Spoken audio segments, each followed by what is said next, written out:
Tanya kepada anak-anaknya, wahai anak-anakku, bagaimana pandangan kamu terhadap saya ini? Saya ini bagi kamu itu ayah yang bagaimana?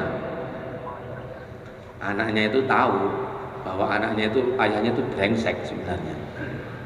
Tapi dijawab, khairul abin. Engkau ini wahai ayah adalah ayah percontohan, ayah teladan, ayah yang top. Jadi begitulah tuntunan baginda Nabi. Jadi kepada orang yang mau mati itu diberi harapan-harapan supaya dia itu ada harapan kepada Allah, ada husnudzon kepada Allah, sangka baik kepada Allah. Jangan malah ditakut-takuti. Jenguk orang sakit itu diajari doa, tahurun la ba'sa bi insyaallah. Dipegang dahinya, gak apa-apa ya kan, waras, insyaallah waras. Orang malah diwalik. Biasanya nih kalau sampean ini mati gitu.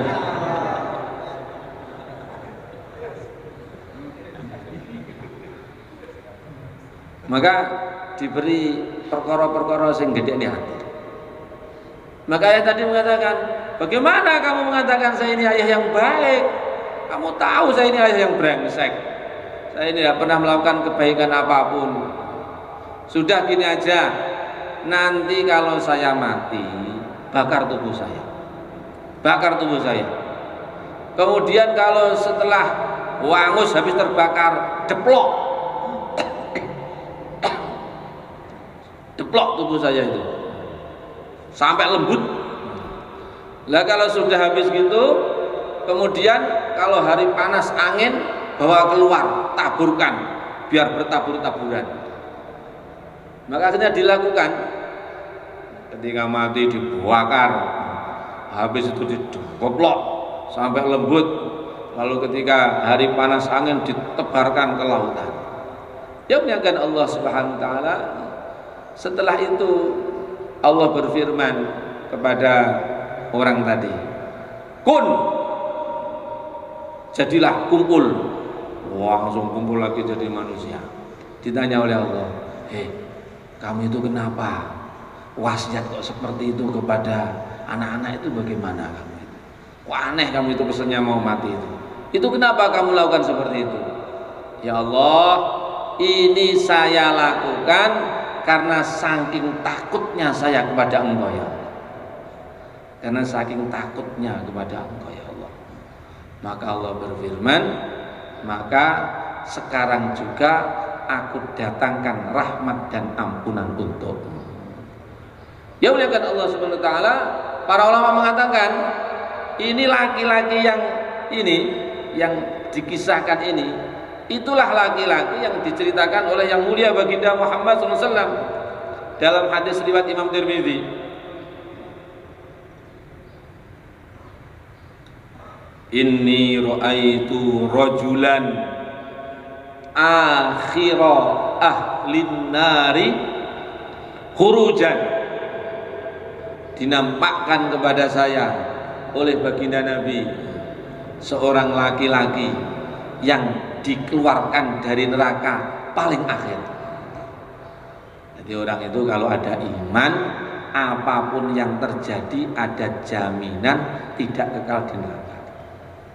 Tetapi kalau tidak ada iman, ya sudah, tidak ada jaminan keluar dari neraka. Kalau ada iman itu, walaupun entah berapa lama di neraka, tapi ada jaminan suatu saat dikeluarkan dari neraka, dimasukkan ke dalam surga. Semoga kita termasuk orang yang masuk surga tanpa singgah di neraka. Amin. Ya muliakan Allah Subhanahu wa taala, maka orang tadi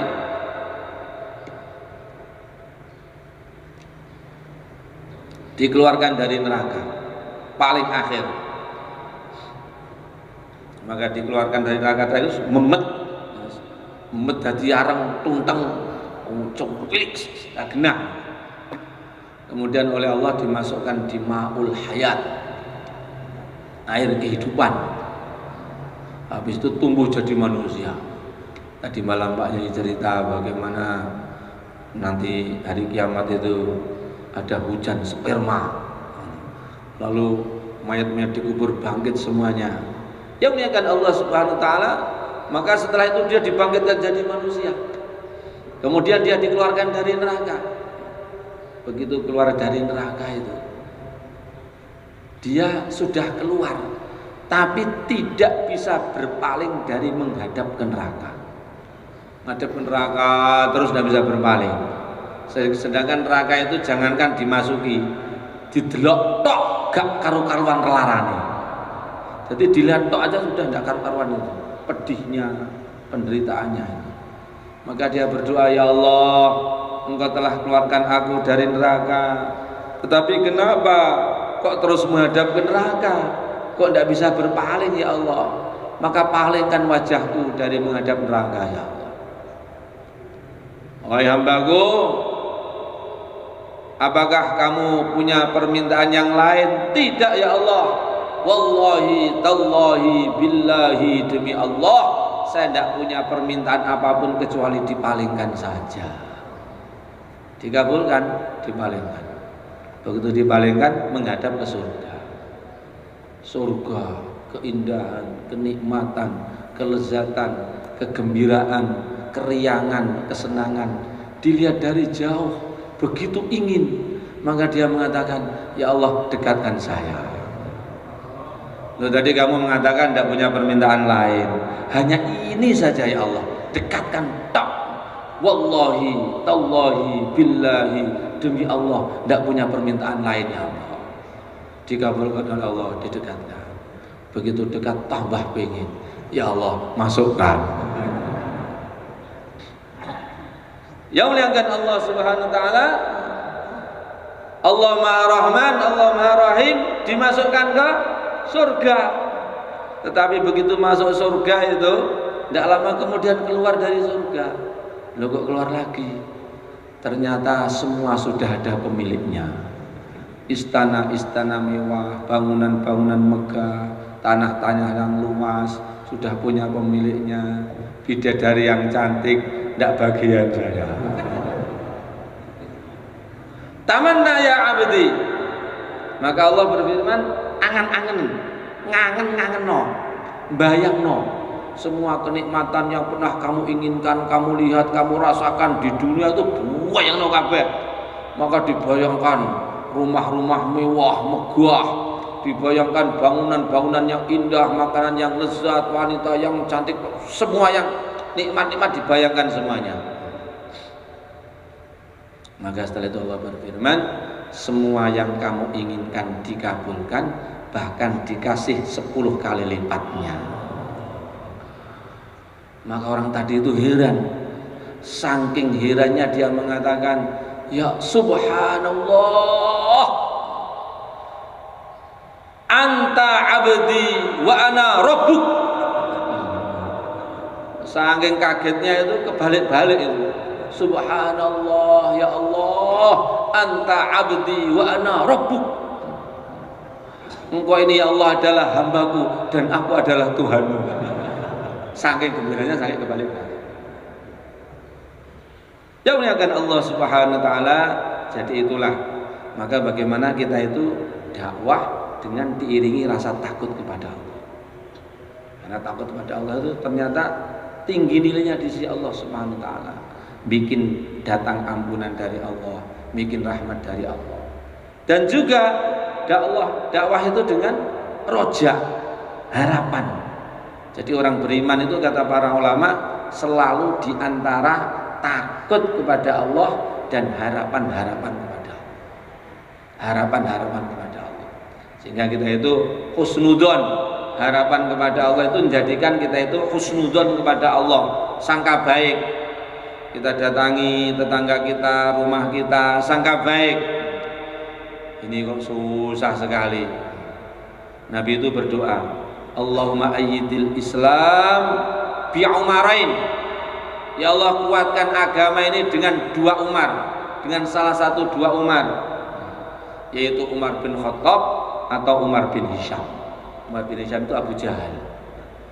Adapun Abu Jahal akhirnya sampai mati tidak dapat hidayah. Umar bin Khattab habis didoakan, bukannya langsung dapat hidayah, tambah ngamuk. tambah musuhi baginda Muhammad, sehingga suatu hari keluar dari rumah menghunus pedang, mau kemana? Nyari Muhammad. Untuk apa? Potong lehernya. Kisah masyhur, sehingga di rumahnya adiknya Fatimah bintul Khattab sedang taklim, dapat hidayah masuk Islam. Jadi kalau kita itu dakwah kok wangel, watos iki kok ketok Umar bin Khattab ya. Insyaallah ya. Ini calon Umar bin Khattab. Pun Pak, sampeyan niku mriki bolak-balik mboten purun kula sampeyan jak. Mboten purun. Oh, mboten napa-napa, Pak. Ketoke jenengan iku calon Umar bin Khattab kata. Insyaallah ya. Ketoke jenengan calon Umar bin Khattab king kamu mriki nggih jenengan iki. Ya muliakan Allah Subhanahu wa taala, maka dakwah itu dengan husnudzon kepada Allah, sangka baik kepada Allah. Imam Tirmidzi meriwayatkan hadis di mana disebutkan di akhirat itu ada dua orang dimasukkan neraka itu seperti tidak terima, bengok sampai akhirnya malaikat itu lapor kepada Gusti Allah, sedangkan Allah Maha tahu. Ya Allah, hambamu dua orang itu kok seperti tidak terima dimasukkan ke neraka. Panggil, keluarkan. Yang satu itu dikeluarkan. Begitu dikeluarkan dari neraka, Allah berfirman, balik lagi masuk neraka. Maka tanpa pikir panjang langsung baliknya masuk neraka lagi. Ditanya, kami ini sudah tahu neraka itu penderitaan, kesusahan, kamu bengok-bengok, dikeluarkan. Lah kok suruh balik kok mau saja? Ya Allah, ini karena kapok ya Allah. Kapok bagaimana? Kapok gara-gara di dunia tidak taat kepada Engkau, akhirnya saya masuk neraka. Maka sekarang kapok, apapun yang Engkau perintahkan taat, laksanakan. Insyaallah ya. Jadi niki niat apa ya, niat kapok mboten taat Gusti Allah. Insyaallah ya. Niat kapok tidak lagi maksiat kepada Allah. Ke depan tidak lagi maksiat, ke depan tidak lagi tidak taat. Insyaallah. Yang satu orang lagi begitu dikeluarkan sama diperintahkan balik masuk ke neraka. Bukannya langsung pergi, tolah toleh. Kayak wong buruh nek ditaskil niku. Tolah. Hei, kamu ini saya perintahkan kembali ke neraka kok tidak kembali, kenapa? Ya Allah, ini karena husnudzon, ini karena sangka baik ya Allah. Sangka baik bagaimana? Sangka baik bahwa saya ini ketika Engkau keluarkan neraka, sangka baik saya habis itu dimasukkan surga. Lah kok suruh balik? Karena kamu sudah husnudzon sangka baik, sekarang kamu masuk surga. Jadi ini dakwah niki kudu husnudzon ning Gusti Allah. Insyaallah ya. Ya muliakan Allah Subhanahu wa taala. Maka bagaimana dakwah ini sebagaimana diarahkan para masyayikh, itu niatnya itu pertama kali untuk diri kita. Islah diri kita. Jadi dakwah itu walaupun kita ngajak orang, datangi orang, membujuk orang, itu hakikatnya bukan untuk orang lain, tetapi adalah untuk diri kita sendiri. Insyaallah. Ya muliakan Allah Subhanahu wa taala. Dulu para sahabat itu bertahun-tahun semuanya itu dilakukan untuk islah beliau. Maka ketika sudah terjadi islah, imannya terjadi perbaikan, yakinnya terjadi perbaikan, amalannya terjadi perbaikan, itu dakwah itu mudah saja. Datang ke satu negeri,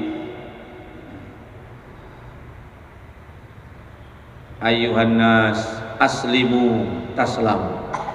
Kalau ingin selamat, masuk Islam. Mereka masuk Islam. Habis masuk Islam itu bertanya, ini sudah masuk Islam bagaimana ini? Maka sahabat itu jawab pendek, kunu amthalana, jadilah kamu seperti kami, tirulah kami. Mengapa? Imannya percontohan, takwanya percontohan, sayangnya kepada umat percontohan, rindunya kepada akhirat percontohan, ibadahnya percontohan, muasyarahnya, muamalahnya, muasyarahnya, akhlaknya percontohan. Sehingga cukup mengatakan jadilah kamu seperti kami. Nah sekarang kita datang ke satu kampung, wahai orang kampung, jadilah kamu seperti kami. Kira-kira bagaimana? Maka dakwah ini pertama kali adalah bagaimana islah diri kita. Insyaallah. Ya muliakan Allah Subhanahu wa taala. Kemudian dakwah ini bagaimana kita niatkan betul-betul untuk belajar usahanya yang mulia baginda Muhammad sallallahu alaihi wasallam. Hadraji Maulana Ilyas rahimahullah beliau mengatakan dari 100% usaha dakwahnya Rasulullah, wahai orang-orang mewat, yang aku fahami itu tidak lebih dari 1%-nya saja. 1%-nya ini aku sampaikan kepada kamu. Saya lihat, saya rasa kamu itu kok pahamnya 1%-nya 1% saya. Lalu sampai kita orang Temporo itu tinggal berapa persen ya? Ini dakwah yang agung, ini amalan yang agung, ini usaha yang agung. Maka oleh karena itu kita ini dalam dakwah itu tanamkan selalu niat belajar. Insyaallah ya. Mufti Zainal Abidin. Mufti Zainal Abidin itu orang lama, orang alim di Pakistan sana. Beliau mengatakan, saya ini setiap kali datang ke Nizamuddin itu selalu dapat ilmu baru, selalu dapat kefahaman baru. Setiap datang ke Nizamuddin dapat kefahaman baru. Kenapa? Saya dalam dakwah ini ketika datang ke Nizamuddin itu selalu niat belajar. Maka kita ini orang lama juga niat belajar, orang baru niat belajar.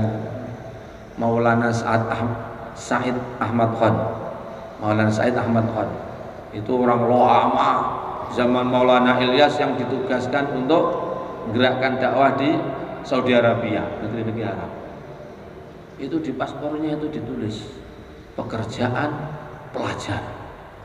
Padahal janggutnya wis putih, rambutnya wis putih, wis ketok tuwek. Ditanya, ini pelajar di mana ini? Pelajar apa ini? Pelajar permanen dakwahnya Rasulullah. Insyaallah ya. Ya muliakan Allah Subhanahu wa taala, demikian pula bagaimana dalam usaha ini, dalam dakwah ini selalu kita niatkan semuanya dengan niat seluruh alam. Makomi niat seluruh alam, intiqali niat seluruh alam, taklim di rumah dengan anaknya, istrinya niat, ya Allah terimalah taklim ini menjadi asbab hidayah seluruh alam. Insyaallah ya. Innama ta'tin nusrah ala qadarin niyah. Karena pertolongan Allah itu menurut niatnya. Kalau kita niatkan dakwah ini untuk diri kita, Allah sampaikan menurut niatnya. Kalau kita niatkan untuk diri kita dan keluarga kita, Allah sampaikan sejauh niatnya. Kalau diniatkan untuk diri kita, keluarga kita, penduduk kampung kita, sampaikan menurut yang diniatkan. Kalau diniatkan untuk kita, keluarga kita, kampung kita, sekitarnya, umat seluruh alam, maka nanti di mana saja orang dapat hidayah, dapat bagian pahalanya. Insyaallah. Nabi Ibrahim alaihissalatu wassalam habis bangun Ka'bah diperintah manggil manusia, tidak ada orang, yang ada itu hanya keluarganya, istrinya dan anaknya. Ya Allah, siapa ini dipanggil ya Allah? Tidak ada siapa-siapa ini kecuali keluarga ya Allah. Ibrahim, kamu itu yang penting laksanakan tugas. Nyampaikan, datangkan itu urusan saya. Lebihnya seperti itu. Maka Nabi Ibrahim itu naik tempat yang paling tinggi, menghadap segala arah, bengok, berteriak dengan suara yang paling keras. Itu kata para ulama, maksudnya bagaimana kita itu yang penting kerja semaksimal mungkin, bengok dengan suara yang paling keras. menghadap segala arah, naik tempat yang paling tinggi. Jadi semaksimal mungkin yang bisa dikerjakan. Jadi ngamalkan agama semampunya, dakwah semampunya. Itu maksudnya adalah bagaimana usaha dakwah yang sebaik-baiknya. Bukan sak penake dhewe. Bukan sak penake dhewe, tapi dakwah usaha yang sepol-polnya, semaksimal yang bisa dilakukan. Insyaallah. Seperti Nabi Ibrahim. Hasilnya bagaimana? Setelah maksimal usahanya, maksimal taatnya kepada Allah, hasilnya bagaimana? Memang hari itu tidak ada siapa-siapa. Hari itu tidak ada yang dengar. Tetapi ternyata panggilan Nabi Ibrahim itu disampaikan kepada seluruh arwahnya manusia sampai hari kiamat. Sehingga ketika dipanggil Nabi Ibrahim kok jawab labbaik, pergi ke Makkah 1 kali. Labbaik 2 kali. Berkali-kali labbaik, berkali-kali ke sana. Maka ini menjadi pelajaran kita bagaimana semua amalan kita, semua kerja kita, semua usaha kita, dakwahnya, taklimnya, doanya, semuanya diniatkan hidayah seluruh alam. Insyaallah. Termasuk kita berdoa bagaimana markas kita ini, masjid yang besar ini, Allah datangkan hari-hari jamaah dakwah dari seluruh alam. Kemudian Allah berangkatkan dari tempat ini hari-hari jamaah dakwah bergerak seluruh alam. Insyaallah. Lah, dimulai datangkan orang dari mahalahnya. Insyaallah ya. Khususnya yang dari 3 kabupaten Magetan, Madiun, Ngawi, bagaimana setiap malam Ahad datangkan manusia sebanyak-banyaknya dari mahalahnya, kampungnya masing-masing. Insyaallah. Kemudian dari 10 kabupaten yang lain sekurang-kurangnya setiap akhir bulan kita bawa sebanyak-banyaknya teman kita untuk hadir di tempat ini. Insyaallah. Ini memulai yaitu fikir seluruh alam, usaha seluruh alam. Kemudian yang muliakan Allah Subhanahu wa taala, dan semuanya ini kita lakukan semata-mata hanya niatnya mencari ridhonya Allah. Faman wajadallaha wajada kulla syai' wa man faqadallaha faqada kulla syai'. Mendapatkan ridhonya Allah, mendapatkan Allah sama dengan mendapatkan semuanya. Kehilangan Allah, kehilangan ridhonya Allah sama dengan kehilangan semuanya. Ya muliakan Allah Subhanahu wa taala, maka kita ini apapun yang terjadi, suasana apapun, keadaan apapun, istiqomah iman, istiqomah ibadah, istiqomah dakwah, istiqomah mencari ridhonya Allah. Insyaallah ya muliakan Allah Subhanahu wa taala.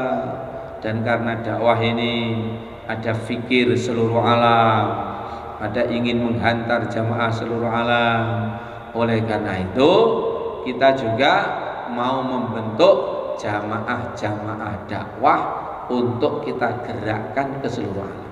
Insyaallah melihat yang bergerak di dekat, yang di jauh, yang di kota, yang di desa, itu bagian daripada usaha dakwah ke seluruh alam. Karena kalau jamaah itu dapat taskilan, tahkilan dapat taskilan, taskilan dapat taskilan, taskilan dapat taskilan, akhirnya nanti dari kampung ke kota, ke negeri, ke luar negeri, hanya ke seluruh alam. Demikian pula amalan makomi. Amalan makomi di masjid kita bikin taklim, kita bikin DTI, datang jamaah dari Kalimantan, jamaah dari Papua, dari Sumatera, dari mana-mana, belajar, dibawa pulang. Akhirnya amalan di mahalah kita dibawa pulang ke Papua, ke Kalimantan, kemana, lalu private lagi, akhirnya tersebar dan menyebar ke seluruh. Insyaallah melihat. Maka untuk itu kita perlu menambahkan pengorbanan untuk usaha ini. Sebagaimana petani ketika sawahnya meluas, ketika ingin panennya bertambah, dia tambah waktunya untuk sawahnya. Sebagaimana pedagang ketika ingin meningkat hasil-hasil perdagangannya, ditambah waktunya untuk ngurus dagangannya. Maka demikian pula itu juara tinju itu yang menangan itu ya pokoknya sing luwah tiane iki tenan. Kata Kiai Maulisun itu juara tinju itu semakin juara, semakin antri orang mau mukuli wajahnya. Tapi dia semakin semangat menambah waktunya sehingga tambah juara. Ya muliakan Allah Subhanahu wa taala. Demikian pula ini dakwah ini alhamdulillah karena teman-teman kita di mahalah, teman-teman kita di halaqah, maka perlu setiap diri kita meningkatkan waktu, meningkatkan pengorbanan untuk dakwah ini menjadi sepertiga hidup, yaitu dimulai dari setiap tahun 4 bulan, setiap bulan 10 hari. Insyaallah ya. Yang niat setiap tahun 4 bulan. Enggak Pak, yang niat. Ngadeg iki daftar tenanan nih. Yang niat tahun 4 bulan. Pun monggo. Berdiri Pak. Berdiri kumpul temu ndi niki. Nggih, teng selatan mriku. Sing niat tiap tahun 4 bulan kumpul teng selatan. Niat tiap tahun 4 bulan. Nggih, monggo masyaallah. Carane piye mengke diatur di musyawarahne mengke, ngene. Pengaturane tiap tahun 4 bulan iku mengke di musyawarah. Niat terus daftar. Nggih. Demikian pula yang niat tiap bulan 10 hari. Monggo Pak, masyaallah. Daftar teng kidul mriku, monggo. Masyaallah. Sing niat 10 hari tiap bulan, monggo, masyaallah. Monggo niat monggo. Tiap tahun 4 bulan kali tiap bulan 10 hari. Kumpul teng kidul mriku didaftar. Monggo niki niat riyen. Niat kemudian mendaftar. Bagaimana tahapannya kita musyawarahkan. Kambil sanget niki amalane masyaallah. Nggih, monggo Pak, masyaallah. Nggih. Sing daftar sinten niki? Pak Muwadeg karo sing daftar ini didaftar. Nggih, monggo mriko. Nggih. Nggih. Sebelah kidul. Daftar tiap tahun 4 bulan dan atau tiap bulan 10 hari. Monggo.